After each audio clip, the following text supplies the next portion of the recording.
Magandang araw mga kabiyuwenyo. Magkikwentuhan na naman tayo ng mga bagay at buhay na hindi natin pansin o hindi namamalayan. Mga kwentong handang humikayat, Mga kwentong para sa pagbabago. mga kwentong nakikiramdam, at mga kwentong biyuet. Ako si Princess Chivares. Ako si Joyce Naldo. Ako si Albion Nieva.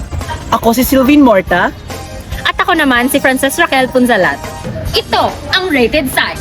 Handa na ba kayo?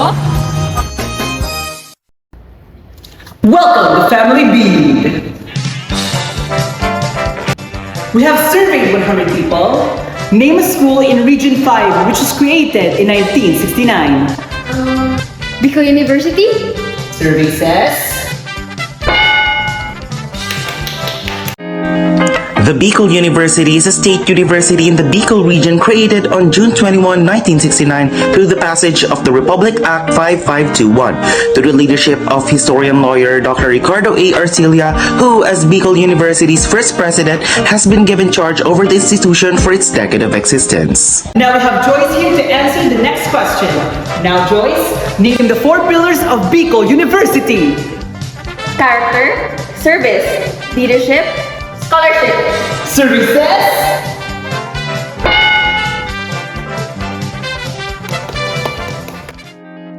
The Bicol University is an institution promoting scholarship, leadership, character, and service as its core values. It remains to be the premier state university in the Bicol region and the home to top-notchers in the fields of accountancy, engineering, medicine, nursing, social work, and education. The recently concluded BU Olympics in Hato 2023, which was held throughout the premises of the school, shows how much Bicol University values its camaraderie and enthusiasm to cater sports and fun mass dancing for its students. Alright, let's now have our last question. Princess, what is the meaning of CSSP? College of Social Sciences and Philosophy? Survey says... The College of Social Sciences and Philosophy started operations in 2005 through the board's resolution number 075 series of 2004, named after its former name College of Arts and Sciences. The college emerged to produce competent graduates imbued with a strong sense of culture characterized by productivity in the fields of social sciences. CSSP comprises of 6 different departments: peace studies, philosophy, political science, sociology, social work, and lastly, psychology. With the leadership steered by the College Dean Attorney Alex B. Nepomuceno, the College of Social Sciences and Philosophy has been one of the top developers of world-class service providers in the field of social sciences. Alright! At dyan nagtatapos ang ating show. Maraming salamat sa panonood. Hanggang sa muli, dito lang sa Family Build! La la la.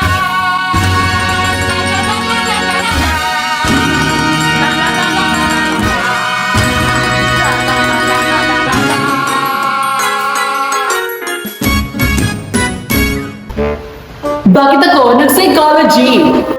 Bakit? Kasi andun siya. Charot! I choose psychology because I believe it can help me have a successful career and have better relationship with others. Bakit ako nag-psychology? Bakit? For lang po. Joke! Okay. Actually, I wanted to take psychology because I wanted to understand the behavior of people. Bakit ako nag-psychology? Bakit? Kasi maganda pakinggan ng psych. Char! I took psychology because I wanted to change the idea of how mental health is a taboo topic in our country. Bakit ako nag-psychology? Bakit? Para mabasa ko kung ano ang inisip ng mga tao. Lang. I chose psychology because I am curious and I want to dive deeper into human behavior. Bakit ako nag-psychology? Bakit? Because I want to be a catalyst of change. Catalyst? Hoy! Genuinely though, nag-psych ako kasi gusto ko mabago ang mental health scene and treatment in the Philippines. Ang pagiging estudyante sa pamantasan ng Bicol o Bicol University ay pangarap ng maraming Bicolanong estudyante na nakapagtapos ng high school na nag-aasam ng libre at kalidad na edukasyon. Ngunit, hindi lamang nakalimita sa mga ito ang pakinabang ng pag-aaral dito. Dear Child, kami ang Bahaghari. Grupo kami ng mga Psych students ng BU o Bicol University. Nais naming ipabot sa maraming tao ang aming mga karanasan at mga nasaksihan habang nag-aaral sa pamantasang ito. Second year na kami ngayon at sa halos 2 taong naming pagsasama ay marami na kaming natuklasan tungkol sa psikolohiya at sa aming mga sarili. Si Dom ay hinahanap ang kanyang pagkatao sa bawat pagkakataon na meron siya. Ngunit, hindi makakalimutan ang halaga ng edukasyon at mga kaibigan. Si Joyce ay atleta ng aming kolehiyo na Social Sciences and Philosophy at naglaro sa nakaraang Bicol University Olympics. Si Alvion ay nagpursige naman para maging parte ng Peer Counselors Organization bilang isang Public Information Officer.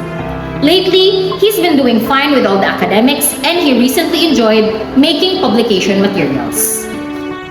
Si Princess naman ay kasalukuyang masaya sa kanyang university. Siya rin ay nag-e-enjoy ng bawat pangyayari sa kanyang buhay. Si Francis naman ay busy mag-navigate ng kanyang academic at extracurricular roles bilang estudyante.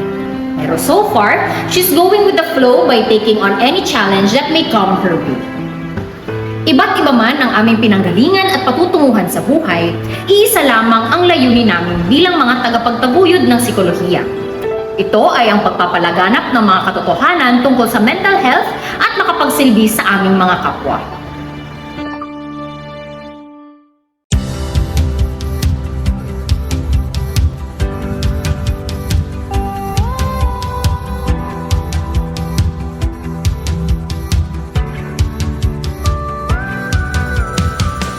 My goal is to identify my passion to visualize what futures ahead of me. My goal is to choose to take action to further my progress in achieving every step towards making my future self proud. My goal is to be more persistent as I strive to overcome any challenges and to stay open-minded to new opportunities. My goal in life is to have a happy and peaceful life. My goal is to keep striving in my chosen field, which is psychology, while having fun and making the most out of being a student.